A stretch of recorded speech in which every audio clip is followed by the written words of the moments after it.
Bruce, Mike Olszewski's here. The guy from last week. Yeah, can you believe that? You know, I gotta tell you something. I'm really glad. He was a good.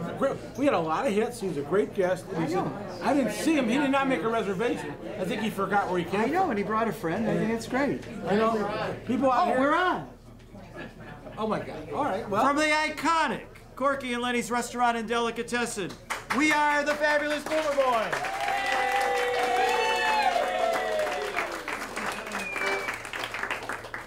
I'm Bob Snyder. This is my partner, Bruce Bogart. We have been friends since the 4th grade, and we think it's time for baby boomers to have a voice again, since we had one 25 years ago on our radio station at WHK. We sure did. We had Stuart Fenton was with us for a while, Ed Weisskopf, another person from our generation from Greater Cleveland, and so a couple years ago, Bob and I were talking. We said, let's do it again. So here we are. And what better place to do it than a delicatessen restaurant where baby boomers used to hang out. There aren't too many of these left. Can I say this? And I did the math. You can say anything you want. Okay, here it is. I did the math. And I've lived here my whole life. And I have had more food here, more meals served to me here than either of my wives combined, including my mother. I've done the math. This is the place to have your meal. 464-3838 in case you're wondering. So what else you got? Well, we're hoping that all of you are going to go home and put this on your YouTube starting tomorrow after 7:30. But we feel that we are soon to become the #1 webcast for baby boomers.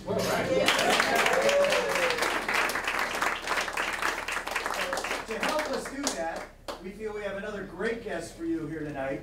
And we have a baby boomer name that anybody from Northeast Ohio, and in fact the Boston area as well, will be familiar with. And that is Jan Jones. So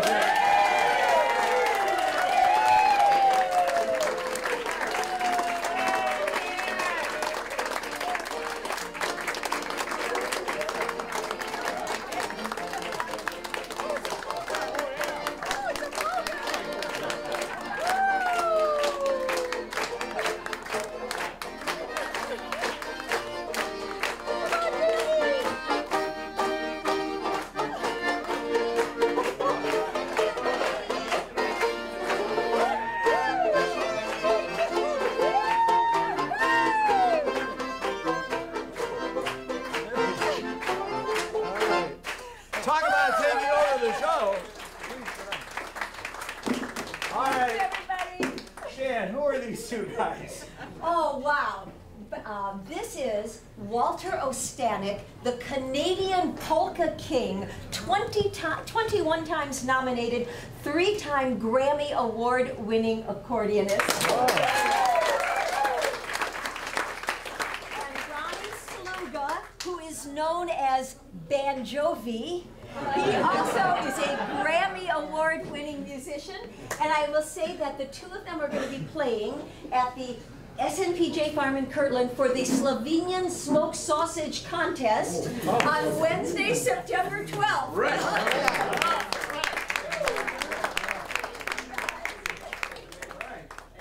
Arnie Rodriguez, who I see in the audience, who last week won our gift certificate from Corky and Lenny's, will be there.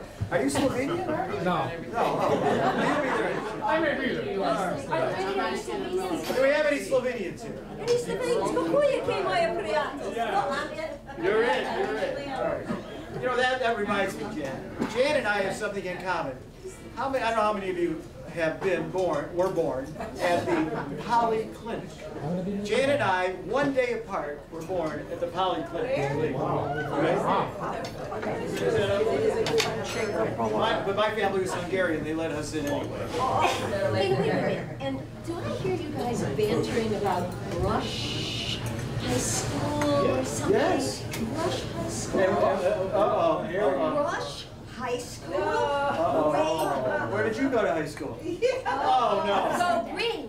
Go white. Check, please. Upside down. Oh, you should not. Mayfield. Our rival, Mayfield. Mayfield High School. Hey. Good. Wait. Jan, 63. Now, I want to tell you, you do have something in common with Bruce. It's hard to believe, I know, but you do. Here we go. Bruce went to Michigan State University. You did? Do you know the Michigan State fight song? I went there for an hour. For 1 hour. 1 quarter. 1 quarter. My father said you can come back to Ohio if you want. And I did. Is that the But I truth? lived at East Wilson Hall. Oh my God, Little Wonders. I don't know anything about that. I wasn't there long Right enough. next to you. But I'm a little bothered by something else. I don't want to talk about Michigan State. I don't either. Because I happen to bleed scarlet and gray. So, I do too, But Bob when they lied to don't. me, and I'm just finding this out. You were not on Mad Men? I thought January Jones was on Mad Men.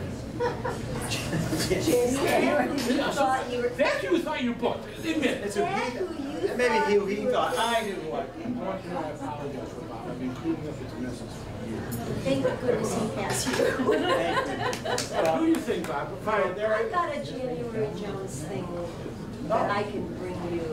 I'll have it here next week. Okay. All right? It'll make you happy. We didn't spend a lot of time on introducing all the different things you've done, because that would have taken up the whole show. Okay? But for those of you that don't know, or we do have any millennials in the audience, probably not, we need a translator. But that you were, of course, host of the Morning Exchange. If I'm not mistaken, weren't you the first female host of the? No. Liz Richards. Oh, she was on before you? Oh, right.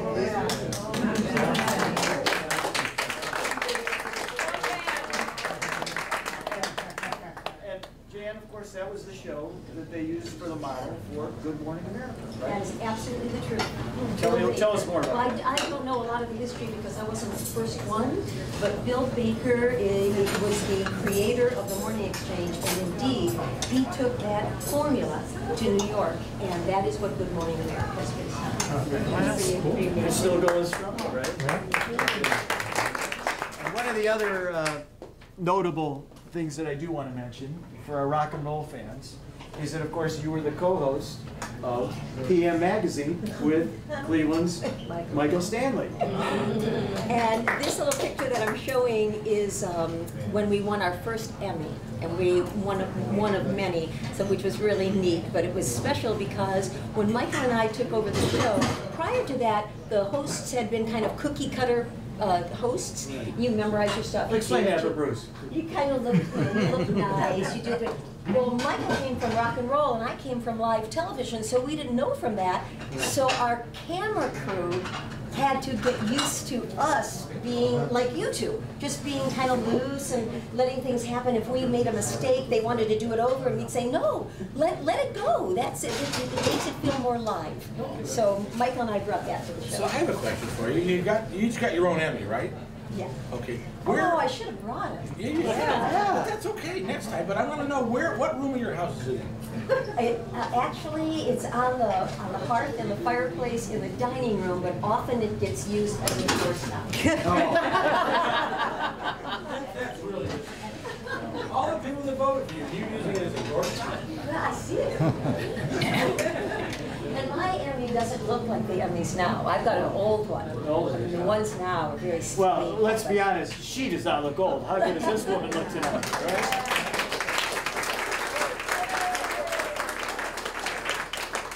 So another thing that might be fun, that you guys might enjoy, is that I've heard you mention Goulardi and the Goulardi Fest. Right. And Robin Swoboda does the Goulardi Fest sometimes. And so the guys put this little fire together for me because once in a while I stop by and do the Goulardi Fest. And I have to tell you, the first time that I drove out there, I was stunned. I had no idea how wild and big it is. But if you've got kids or grandchildren who might like to come and just see, you've got personalities, but more than that, comic books and T-shirts and crazy Halloween things. It's very fun, very family oriented. It's a little bit like the, what was that show we did, Bruce, out in Vermillion? Oh, no, that was the Woolly Bear. Woolly Bear. Except it's all under one huge roof. Oh, okay. So, Because Bruce and I were actually at the Woolly Bear Festival, which is a funny story because they put you in these convertibles and they put your name on a placard, and we'd be going down the street. You remember what happened, Bruce? Not really. People kept coming up to us. Who are you? No, they were talking to you. Oh, all right. Really? You thought they were talking about me? Oh, well. So naive. So we did have Ohio State sweatshirts on. So we go Bucks. So they thought we were coaches or something for Ohio State, so they would cheer for us. You were talking about a few people in the audience. I would like to tell you when we first did the morning exchange, of course, that was very new. But cooking shows were non-existent. And we've got a guest here at this table in yellow. Hey, I don't know if you can get her. Izzy, raise your hand. Isabel Tenor. Isabel Tenor is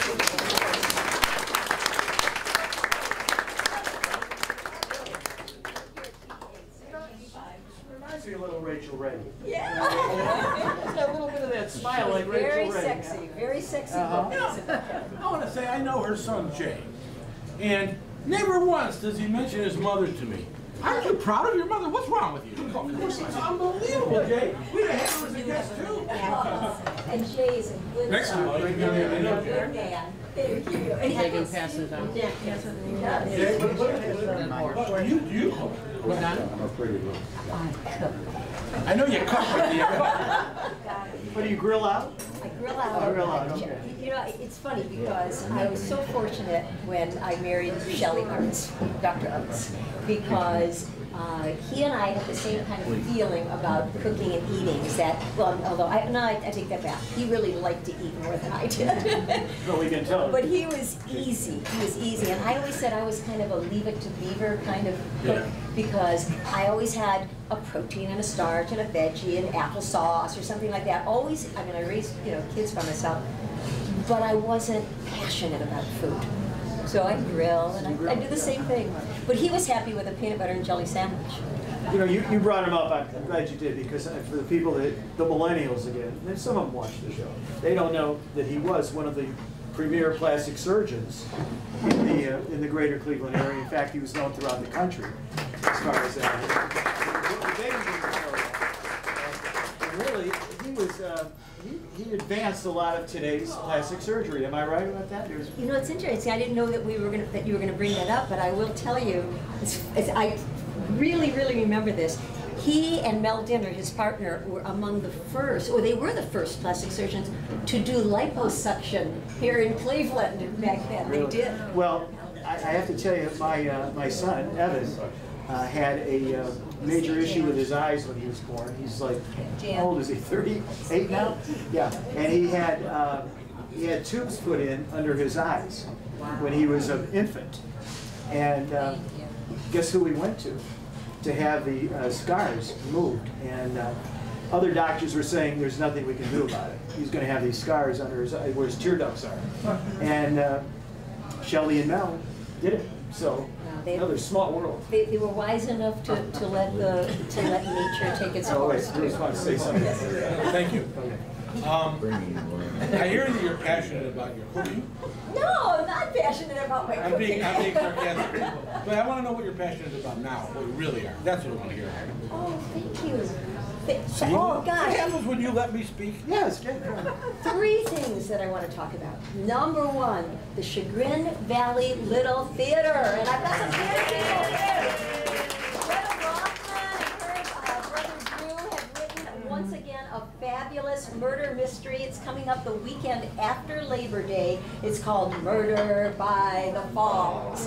So please, if you've never done Murder by the Falls, it's so much fun. You got a half-hour show. You go and look for clues in the windows of Chagrin Falls. You come back and you find out who's done it. It's a lot of fun. And I am doing it, and I love the Little Theater. Please, if you haven't been to Chagrin Valley Little Theater, come give us a look. Another thing that Well, I have to stop you for a second before you go to the next thing. Another thing Bruce has in common with you. He has, I believe, performed at the Chagrin Valley. Yes, that's right. Yes, that's right. There was a time I could get any fat sob roll on the side. That was the way it was. Nobody wanted a fat sob roll. I said, I can do that. I played the same part in 7 different productions. Just change the name, change the costume. it's not bad to be typecast, but I don't think it's fat slob. I think it's chubby twinkle. I think chubby twinkle was the Christian way of saying fat. Yes, that I am. What do I know? I teach Sunday school. Really? I have been teaching 4-year-olds for several years, which I have loved. But this year, they begged me to teach the 8th graders. Whoa! And I taught junior high English for 6 years before I went into Where broadcast. did you teach it? I taught in Michigan, I taught in Kentucky, and I taught at Memorial Junior High. Yeah! Southeast Ohio, right. Memorial Mustangs, right? It was great, it really was. I've got to tell you, in 8th grade, I think when I was in 8th grade, and you taught in Memorial, how old were you? Well, I'd have to think about that. I was probably in my early 30s. Can you imagine? 30. I know you guys out here. So can you imagine having this as your 8th grade teacher? We had Senorita Evans, okay, for Spanish in the 8th grade. She couldn't shine your shoes. Yeah, really. Well, I figure, somebody said to me, it's okay, you're going to do fine. 8th graders are just like 4-year-olds in big bugs. We're going to have some fun. Let me ask you how you would handle this situation. In Senorita Evans' class, we had a friend of ours, Randy, and he was a bit of a troublemaker. For example, he would, we had to have book covers on our books. And he would come to class without a book cover, and the teacher said to him, would say, next time you come, you're going to have to leave class unless you have a book cover. So I'm hoping I'll try to make it quick. So Randy comes, of course, without a book cover. So Senorita Evans said, Randy, out until you get a book cover, and you'll get a 0 for the day. So Randy, 5 minutes later, comes back. What do you think he did? He went to the John, took toilet paper, and covered up the book. We were laughing so hard, pounding our feet on the ground, that the Dean of Boys was below us. He came running up, thought something had happened, and here was Randy and the rest of his class just going hysterical over the toilet paper. I hope Senorita Evans was laughing as well. No. Oh, she wasn't. Oh, I would have been laughing with you kids. Was Stuart in that too? Stuart Fenton. You see her back there? Was that a true story, Stuart? I need a witness. All right, very good. That is too cute. I think I probably would have, after that, taken this young man and said, come on, let's do a book cover together. See, and what do you think a millennial teacher would do? Because, I mean, the baby boomers knew how to handle that. The Dean of Boys took him downstairs and he paddled him. Now, Yes, it's true. and he never did that again. He had his book covers after that. Now, millennials, what do you think? They probably Be afraid they get sued to do anything. they couldn't paddle him, and they probably have to. Probably try to reason with him and then let him get away with it. And he'd probably come back again without a book cover, right? Okay. All right. I'm sorry. Let's get back to your passions. All All right. right. Another thing that I'm passionate about is Life Bank. Life Bank is the organ procurement organization in Northeast Ohio. Thank you. I hope that you're all. So my Shelley was a heart transplant miracle. For 15 years, he lived in the Cleveland Clinic for 3 months waiting for a match because it's all computer, and then he got his match and it didn't work, and he got a second heart and never should have lived, and ultimately Wait, he got a second transplant? in 24 hours. That's amazing. 24 hours, and at Cleveland Clinic they were just miracle makers, as were the donors of these organs, and we got 15 more wonderful years together because of that. So I implore you, please, check the box when you register for your Ohio driver license. Talk to your families about it. It should be something that is just a due course. You don't ever have to think about it again, and you can save 8 lives and touch as many as 50. So That's thank you. okay. For that I'm passionate. No jokes about that.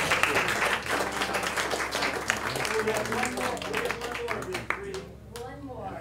And so he said, well, what do you do? And I said, well, I'm not much of an artist, okay? But I do a lot of sketching. And so this is a travel journal, just a travel journal. And, oh, you would like this, Bruce. This. About food? Yes, it is about food. We got stuck, years ago we got stuck in Munich. He's very insensitive. We got stuck in Munich and because of a storm or something. So we went to this place and ordered the Kannenhutzer. The Kannenhutzer. How big is a half meter? Anybody know meters? Meters 3 feet. Half meter. Yeah, meters 3 feet. Okay, this was 1.5 feet long sausage on a platter. Like this. A Kannenhutzer. There's a couple of jokes there. I won't touch it. Or I won't talk about it, I'm sorry. Anyway, but this is, so even if you don't think that you're much of an artist, it's kind of fun to just do little scribbles and sketches and then paint them in, and they always look better when you put a little color on it. So thanks to the Valley Art Center, I get to do a little bit of drawing. You gotta keep that in the cellophane or something. Save it. Because someone's gonna, like me, is gonna spill on it. Yeah. I lost it once in the Kremlin. You're kidding. No, that's a true story. In the Kremlin? In the Kremlin. They deserve it. And they went back and found it for me. They were really Oh, I nice. thought you lost it when he was talking about how he would get sick. No, what I'm hearing is, I'm hearing you go to a lot of fun places like the Kremlin and Munich. Top of your list. I don't Bruce. get that. There's not a chance. All right, so now we're going to get into one of the other things we know you did. At least so I hear. You and your daughter were in a beauty pageant, Yeah, is that I didn't right? bring that picture. I didn't think to bring that. Well, because that's Mother-daughter. pageant. mother-daughter. Tell me just a little bit about that. It was national, and then when we won the nationals, we went to Guam for an international contest. We came in third. It was a wonderful experience, just an internationally loving experience. But for the nationals, we did have interviews. We had bathing suits, and we had to list all of our activities and community service and things like that, which we won the national prize Can for. you give us a time frame on this? This would have been let's see, 80, 88, 87? How old was your daughter? She was in college. Oh, so okay. I'll tell you, mentioning that is one of my pet peeves. 40-something. One of my pet peeves right now. This is the one where I get in trouble with my kids. I can't believe that Gretchen Carlson, I don't think you know her, but she was in Cleveland too at one time, is the head of the Miss America pageant now. And she has decided that they should not have a bathing suit competition. Now, I think that is a millennial thing. And with the U2 and all, I mean, I believe in women doing whatever they should want to do, but I don't understand why. If a woman wants to enter the Miss America contest and they tell her that she's going to be wearing a bathing suit and it's necessary, what's wrong with still having it? If you don't want it, don't enter the contest. And I'm going to ask the audience first, as most of you are baby boomers here, is that so terrible to still have the bathing suit part of Miss America? Yes. Baby boomer. All right. Okay, don't ask. Johnny has me getting more questions. Right. Why is it so terrible? Right. Chris, you were very vocal. Go ahead. Speak loud so we can get it I'll on tape. paraphrase. It has to do with, selling yourself with your body. I would rather that their face and their fashion and their poise and their intelligence and their passion, it's about that, not about their body. Yeah.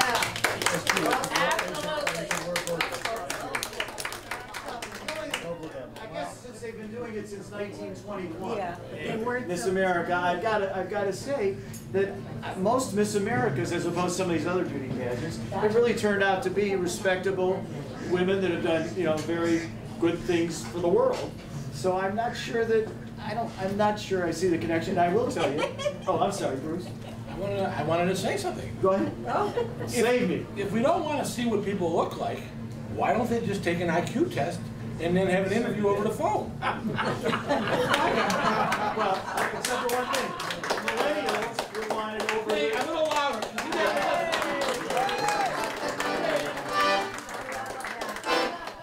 Millennials would want it over the computer or over an iPhone, not over the phone. Right, and that's where it's going to go.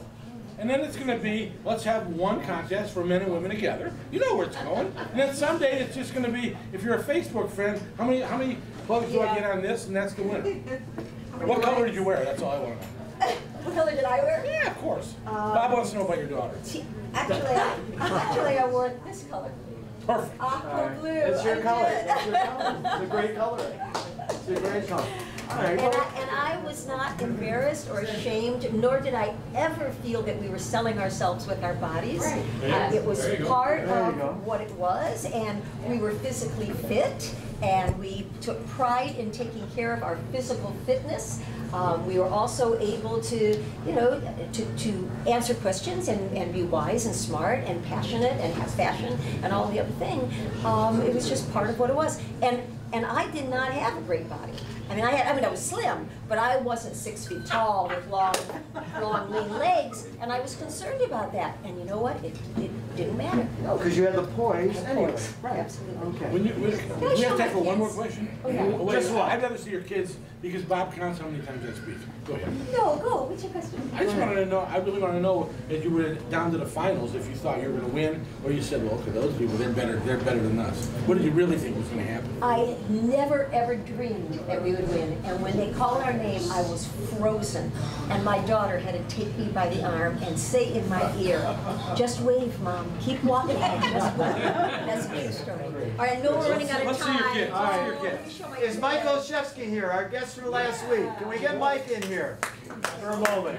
Mike. Well, Mike's come in, and I'm going to tell you, I've got 4 married kids and 9 grandchildren all over the Oh, my. United States, and I just love them to death. Love you, kids. Love you. I hope you're watching on YouTube. That's right. Good luck in school. Is Mike Olszewski? Oh, I guess he, all right, must have slipped out. All right. So that being the case, we're going to ask Arnie Rodriguez, our winner from last week, to come up and draw the winner for this week for our $25 gift certificate to Corky and Lenny's. Mix them up, Arnie, and pick something. Let's do a selfie. Oh, sorry about that. I got to hold my stomach.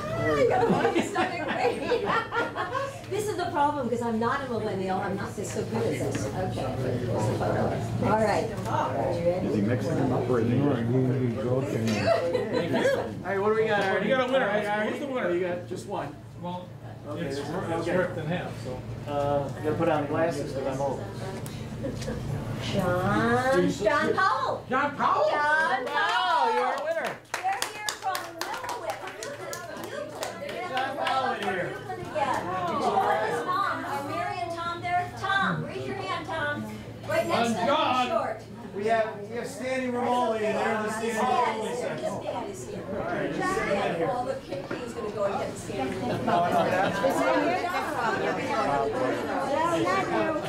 Well, we're almost, what, how does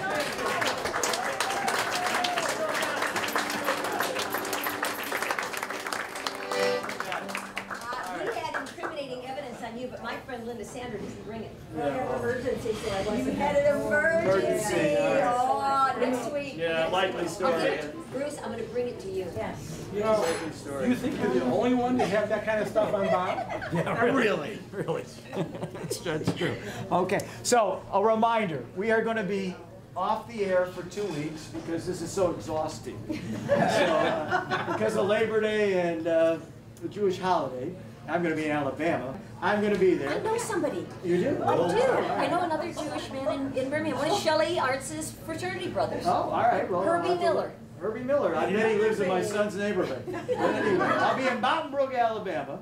And so we are going to have our next show the Monday after, which is I think September 7th. 3 weeks from tonight. Right. It'll be on Tuesday, September 7th, September 18th. Tuesday? No, here's a, We do the taping on Monday. So those of you that are watching this now, you'll know if you want to come by. And on Tuesday, after 7:30, our friends who do a great job, and I do want you to give them a hand, Tyler Plebin and Kane Schmidt from the Storyboard Media Group are the ones that do all the camera work and the microphones. Please give them a hand.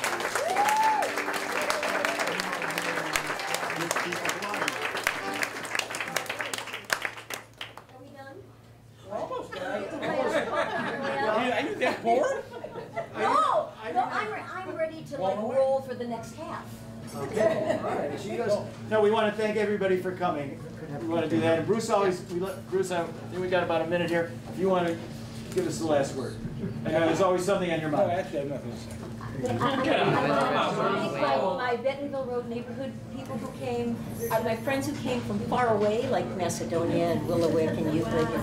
My Shelley's friends who are here, thank you so much. It means so much to me. And Banjovi and Walter, Patty, thank you. I appreciate it very much. One other couple people we have to thank. We found out we are being watched in Tel Aviv, Israel, right now by people. YouTube's amazing, and we have Julius is watching us in Tel Aviv. I promised to a shout out to him. Hi, Julius. Hi, Julie. Everybody say hi to Julius and Tel Julius. And I want to say this, and I want to say I got a text about an hour before we went on. John Doyle, I don't know what, some of you don't know John Doyle, martial arts expert, was coming in from, I think of Israel, he was coming in from Brook Park. okay, He's not going to be here. not gonna make it. Okay. You polka out with me? I've never polkaed in my life, but I would be honored Please, to. no, you can do it, Bruce. Thank you. Your pleasure, I'm saying Miss Gray. goodbye now. One last time for Jan Jones, everybody.